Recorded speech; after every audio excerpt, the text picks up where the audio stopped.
In today's video, I'm going to show you my crit version of Ice Shards. This build focuses on getting as many hits as possible per cast. Therefore, I heavily invest in cast speed and crit to create a massive avalanche of Ice Shards that chase enemies until nothing remains. The build uses sources like Mark of Death to debuff the enemy, resulting really big increase of DPS, Vanish for extra crit chance and damage that perfectly synergize with the Aura Preparation passives, which every single time when I crit I have a chance to hit with Shadow Dagger that deals additional poison damage, making the Rogue tree the ideal choice for this crit based version.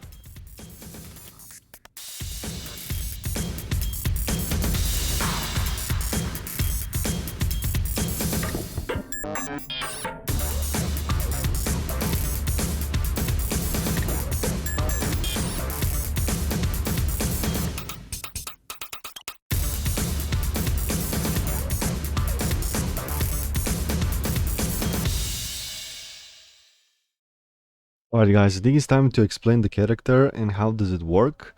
The idea behind it is Ice Shards and more importantly to make it a crit version. The reason for it, I just wanted to see how good Ice Shards will be with the crits. As we know, once the main projectile or the first projectile hits an enemy, then every single other projectile will do less damage. However, if every single one of those shards or most of them are crits, this still, in my head, makes some sense, so I decided, you know what, why not try it. So the best synergy with Storm, if I want to make crit Ice Shards, it's Rogue. Rogue has absolutely every single talent that can be related to crit. Now for a boss DPS, and as we see, we are pretty much deleting the bosses. If I boost a little more the damage, it will be even higher, and we have to understand that I'm shooting 12 projectiles that hits 3 times total the enemy, resulting in 36 hits per cast. And as we can see, we are casting very fast. And the good part about the crit version of this build is that we can very well synergize it with preparation. So whatever individual hit crits, there is 70% chance that will activate Shadow Dagger that does a little bit of poison damage. So when I buff myself with Vanish, because I'm investing in critical strike chance, Ice Shards now has 32% critical strike chance, so 12 hits per every single cast, 70% of these 12 hits, which is around 7, maybe 8, will be activating Shadow Dagger for hit. And as we can see, we're dealing with a lot of shards, so we can imagine how many Shadow Daggers it's hitting the enemy. And every single critical strike chance that will be increasing, that we're gonna include it to increase the total critical strike chance of Ice Shard, will make really huge differences. Now, more interesting interactions. Hopefully in the future there will be easier way to gather spell rage, so this will also boost the DPS, and I hope that Ice Shard can proc spell rage, and without investing into it further into the skill tree, probably with some item or some effect or anything, because that will be very nice synergy. Something about the Ice Shard that is very important is the projectiles. Well, once you cast it, they will accelerate, and most of them will end up in anything around you, properties, rocks, wherever, the terrain. So if you want to make sure that this not happen, as we see from the video at the beginning and the video on the left side, you need to invest in less projectile speed, as this is crucial for this build to function properly. My next method to increase the DPS is with Ice Nova. I make it that whatever we hit enemy with it, they become vulnerable and they take increased damage from all sources.